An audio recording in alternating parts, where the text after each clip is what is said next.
Steroid کی آپ نے بات کی، یہ بہت ایک وسیع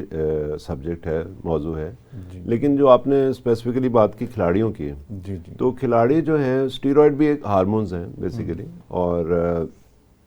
یہ جو ہیں کھلاڑی ان میں ہوتے ہیں ایک اینابولک اسٹیرائڈ ہوتے ہیں جو کہ جیسے جو آپ کا بلڈ اپ کرتے ہیں مسلز وغیرہ کو، جسم کو بلڈ اپ کے لیے، تو اس کا کئی لوگ مس یوز کرتے ہیں، خاص طور پہ باڈی بلڈنگ میں، یا کوئی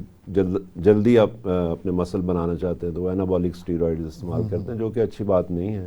کیونکہ اس کے مضر اثرات بھی ہوتے ہیں۔ جب ایک نیچرل ایک چیز آپ بلڈ کر رہے ہیں، مسل آپ ایکسرسائز کریں، آپ کے مسلز بلڈ ہوں گے، ایک آپ اسٹیرائڈ لیتے ہیں اینابولک، تو اس سے مسل تو بڑھ جائیں گے جلدی، لیکن وہ آپ کے اندر سے کمزور کر دیں گے۔ جی اس کا وجہ یہ ہے کہ وہ آپ کا اندر کا جو سسٹم ہے جو ہارمون بنا رہا ہے وہ ایک نیگیٹو فیڈ بیک پہ چل رہا ہوتا ہے۔ جب آپ باہر سے کوئی چیز لیں گے، کھائیں گے،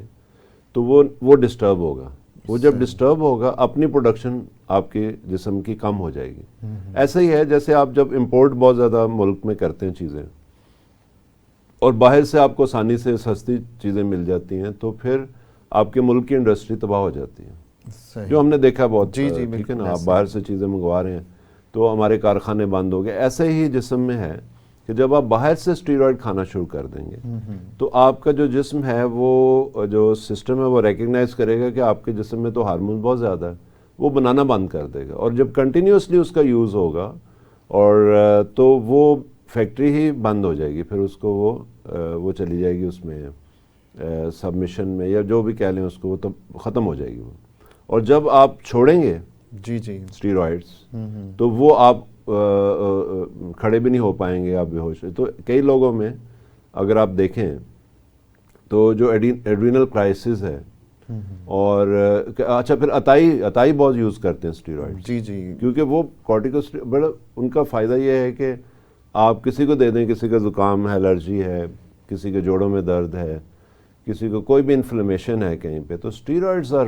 ایکسلنٹ اینٹی انفلیمیٹری۔ ان کی بہت پراپرٹیز، جتنی دوائیاں آپ بھول جائیں گے، باقی جتنی بھی میڈیسن آپ کھاتے ہیں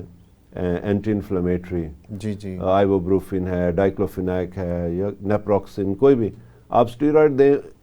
اس کا سب سے زیادہ افیکٹو رزلٹ ہوتا ہے۔ لیکن کیوں نہیں دیتے ہم؟ اس لیے کہ اس کا جو یا دیتے ہیں تو بہت پروٹیکٹڈ، یعنی ہم خود بھی دیتے ہیں، الرجک رائنائٹس سویئر ہو، ایزدما ہو سویئر، وی گیو، اور بہت ساری کنڈیشنز میں اسٹیرائڈ یوز ہوتے ہیں۔ لیکن آپ اگر ان کو ریگولر اور لمبے عرصے کے لیے یا ان کو غلط ڈوزز میں استعمال کریں گے، تو وہ پھر کیا کریں گے کہ آپ کے اپنے اسٹیرائڈ بننے بند ہو جائیں گے۔ جب بند ہو جائیں گے تو اسٹیرائڈ کی جہاں ضرورت ہوتی ہے، جیسے آپ صبح اٹھتے ہیں، آپ کو سوئے ہوئے ہیں، آپ کے اسٹیرائڈ لیول لو ہے، جیسے ہی آپ اٹھتے ہیں تو وہ آپ کے بننے شروع ہوتے ہیں ہارمونس، ٹھیک ہے جی، کورٹیسول لیول۔ کیوں ہم صبح بھی کرواتے ہیں اور شام کو بھی کرواتے ہیں، دیکھنے کے لیے کہ دونوں میں کیا فرق ہے۔ صبح کے وقت آبویسلی وہ زیادہ ہونے چاہیے اور شام کو کم ہونے چاہیے۔ جی جی ایک نیچرل پیٹرن ہے، انلیس کہ آپ کا ورک سلیپ پیٹرن ڈفرینٹ ہے، ویک سلیپ پیٹرن ڈفرینٹ ہے، کوئی رات کو جاب کر رہا ہے یا کوئی اس طرح سے، تو ان میں وہ ردم ڈفرینٹ ہوتا ہے۔ لیکن نارمل ایک سرکیڈین ردم جو ہے وہ یہ ہے کہ صبح انہوں نے بڑھنا ہے اور شام کو کم ہونا ہے، تاکہ انسان سو جائے آرام سے۔ وہ اسٹیرائڈ اس کو کیونکہ ایکٹیو کرتے ہیں بندے کو۔